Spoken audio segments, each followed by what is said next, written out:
Nobody knows what the self-driving cars of the future will look like. Once you no longer need a human in the front seat operating a vehicle, automakers can rethink every aspect of car design. Since the late 1960s, however, the federal government has enforced detailed safety standards governing the physical makeup of the car.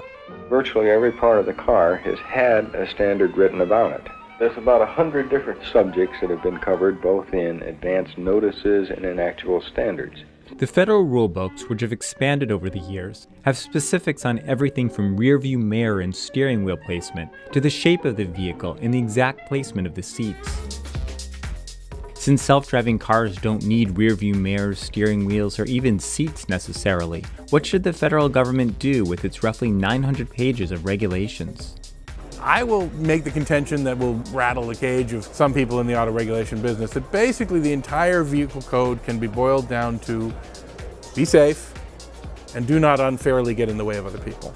Brad Templeton is an entrepreneur and software architect who has worked as a consultant with Google on its self-driving car project. He says most regulation will become unnecessary and detrimental now that motor vehicles are becoming essentially computers on wheels, meaning software, not just hardware, is essential for safety. It's necessary to bring that tried, true, trusted means of regulation to bear. John Simpson works at the California-based nonprofit Consumer Watchdog. He says that the transition to self-driving cars doesn't mean we don't need stringent safety standards. You don't say the algorithm will be written this way, this way, this way, and this way. What you do is you set a standard that says the vehicle shall be able to do X under Y circumstance. But the switch in emphasis from hardware to software could change the incentive structure in the car industry in ways that make government oversight less necessary. One difference is that when companies discover a safety flaw, they'll have every reason to fix the problem immediately. With today's cars, that hasn't always been the case. Take a classic example. General Motors found a flaw in the ignition switches and they didn't do the right thing. The American public were failed by a corporate culture that chose to conceal rather than disclose. Replacing every ignition switch is very, very expensive, and so they were afraid of that cost. But the safety problems of the future will primarily be bugs in software, not hardware, so they'll be fixed by sending ones and zeros over the internet, without the need to return hundreds of thousands of vehicles to the manufacturer. Replacing software is free, so there's no reason to hold back on fixing something. Another difference is that when hardware was all that mattered for safety, regulators could easily inspect a car and determine if it met standards. With software, scrutiny of this sort may be impossible because the leading self-driving car companies are developing their platforms through a process called machine learning. Machine learning certainly doesn't mesh in with traditional methods of regulation or of software development, frankly. With this method, the vehicle recognizes patterns in its environment and refines its own system through driving experience. But machine learning, which is a form of AI, is developed organically, so humans have limited understanding of how the system actually works, and that makes regulators nervous. Templeton fears that our desire to understand and control the underlying system could lead governments to prohibit the use of machine learning technologies.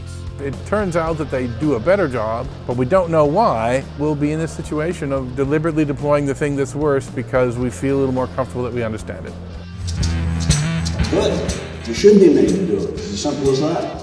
John Simpson says extreme caution is warranted because software in cars isn't like software in other contexts.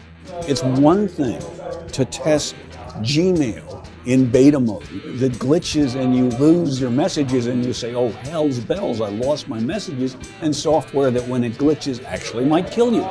And I think that's an important distinction to make. That these need to be perfect before we can allow them on the roads is a mindset that has infected a lot of urban planners and a lot of just the general pro-regulation set. Mark Scribner is a senior fellow at the free market think tank, the Competitive Enterprise Institute. He says that it's this mindset that could cost lives on the highway. Delaying self-driving car technology means we are going to see additional deaths that we could avoid if we simply would have allowed these vehicles on the road that are not perfectly safe, but still safer than the cars we have today. The computerization of driving also has an impact on how we build and maintain highways. Some transportation planners say that to prepare for self-driving cars, we need to construct smart infrastructure that communicates directly with vehicles. Templeton says that as driving becomes a software-based industry, the physical highway should mimic the internet. So the internet, we like to call it the stupid network, and that's because a network is really, really simple. When you're talking about cars, you talk about stupid roads and smart cars. You don't try and make the infrastructure smart, you make the infrastructure as basic as possible, and you put the intelligence in the cars where it's being built by lots of competing companies, and that's where you get the piece of innovation that shook the world that the internet had. If we need to install all of this new electronic infrastructure on highways, and we're having problems filling potholes, just from a pure budgetary and management perspective, you're dreaming. Physical infrastructure takes decades of planning and implementation. Templeton says self-driving cars provide an opportunity to make the roads quite a bit dumber than they are today.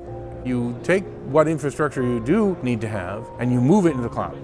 An example is the maps that Google uses for their car to drive, and they mapped all the roads, so they don't need anybody to paint new lines on the road. They use that virtual infrastructure, much cheaper, much more flexible, much more ability to change your mind about what you want. Auto safety technology driven by the private sector is evolving much more rapidly than the federal regulations. And some of them right now very clearly stand in the way of consumers adopting these safer technologies. The more real danger is that the benefits of this technology will drive us to ignore the necessary safety regulations right now.